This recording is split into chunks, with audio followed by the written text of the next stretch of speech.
Menyatakan terdakwa Ferdi Sambo SH MH telah terbukti secara sah dan meyakinkan bersalah, menjatuhkan pidana kepada terdakwa tersebut oleh karena itu dengan pidana mati.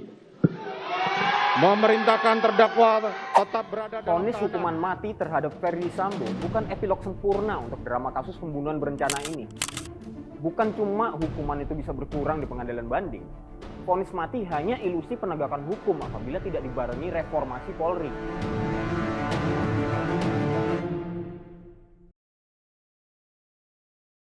Kita mungkin bersorak mendengar vonis mati oleh Majelis Pengadilan Negeri Jakarta Selatan.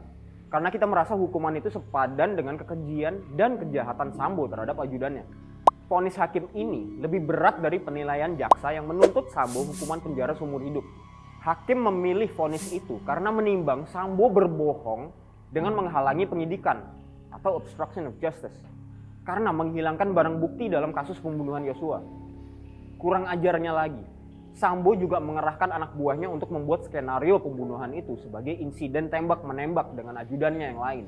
Tapi, kita harus berpikir kembali karena bukankah membalas perbuatannya dengan nyawa ganti nyawa adalah bentuk hukuman yang paling kuno yang sepertinya tak punya tempat lagi dalam peradaban modern. Just think about it. Ini bukan saya yang mencoba menjadi sok suci ya, sorry, bukan. Tapi, kalau alasannya adalah untuk membuat efek jera, hukuman mati kan sudah diberlakukan dari dulu. Tapi apakah pembunuhan keji tidak kita temui lagi saat ini? Karena calon-calon pelaku takut. Ya kan? Vonis mati hanya akan menjebak kita dalam fata morgana penegakan hukum. Yang lebih penting dari terbongkarnya kejahatan Sambo adalah reformasi di tubuh kepolisian. Kejahatan dia terjadi karena institusi Polri boleh dikatakan sudah sangat bobrok. Sistemnya mendorong polisi dengan watak seperti Sambo untuk naik ke puncak karir. Dan setelah itu, dengan entengnya membunuh orang lain. The power has gone into his head. Dan dia merasa bisa lepas dari kejahatan itu.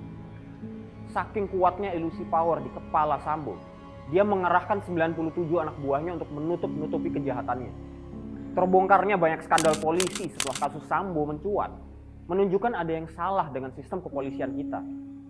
Tanpa reformasi Polri, Sambo-Sambo lain akan bermunculan di masa depan dengan berbagai kasus lain yang tak berperi kemanusiaan.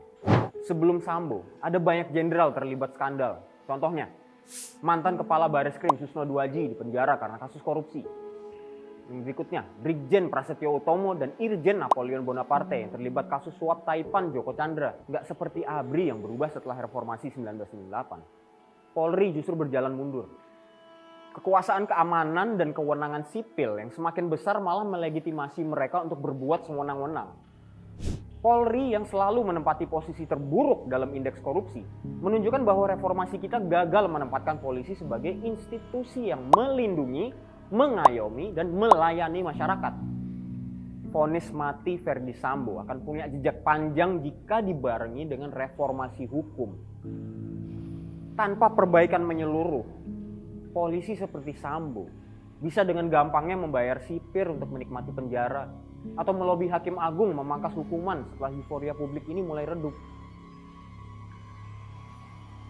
Saya Ricky, semoga masih bisa berjumpa di edisi selanjutnya. Baso.